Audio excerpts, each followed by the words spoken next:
सो दोस्तों, welcome to this lecture. ये lecture का नाम है आपका कंपाउंड इंटरेस्ट। ठीक है, हम इसमें पढ़ेंगे कि कंपाउंड इंटरेस्ट क्या होता है।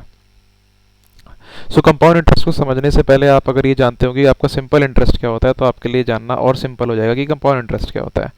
So let us start with simple interest.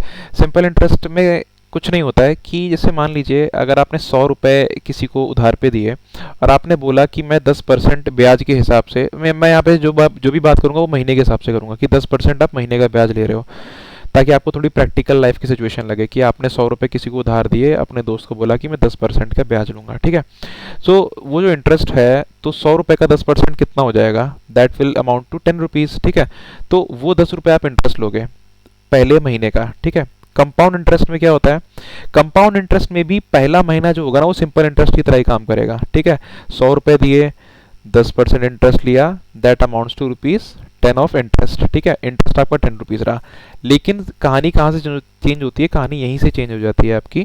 कहानी इस तरह से चेंज होती है आपकी कि यहाँ पर जो प्रिंसिपल है वो अभी भी आपका 100 रुपये है। दैट मीन्स इस 100 रुपये पे आपका 10% काम कर रहा है। मतलब ये 10% जो है ना, ये आपकी कमाई का हिस्सा है। मतलब ये आपकी कमाई का टूल है। ये वो टूल है जिसकी वजह से या जिसकी मदद से आप पैसे कमाओगे।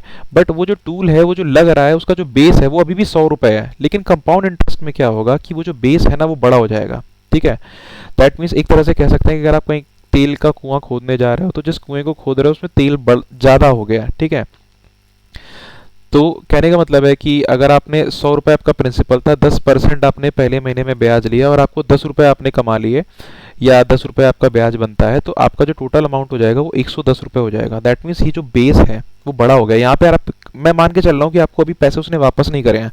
हम ये पूरा जो इंसिडेंस पढ़ रहे हैं, मान लेते हैं ये 2 महीने का है।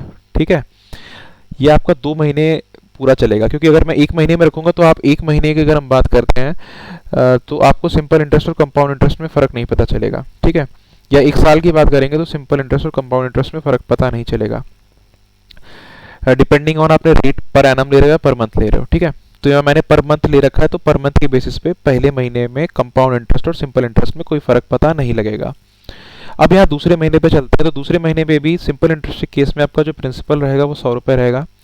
इस पर 10% का आपका जो इंस्ट्रूमेंट है वो काम करेगा, मतलब जो आपने ब्याज लेना है, और अभी भी आपके 10 रुपये ही बनेंगे।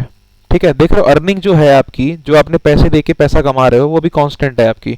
10 रुपये यहाँ निकले और 10 रुपये आपके यहाँ निकले। लेकिन सिंपल कंपाउंड इंटरेस्ट में क्या हो जाएगा, कंपाउंड इंटरेस्ट में हो जाएगा कि आपका जो प्रिंसिपल है वो 110 रुपये हो जाएगा। यहीं से सारा खेल है, वो 110 रुपये हो जाएगा, और ये 10% का जो ब्याज है ना वो 110 रुपये पे लगेगा। ठीक है, वो 110 रुपये पे लगेगा, और ये आपको क्या आ जाएगा, 11 रुपये।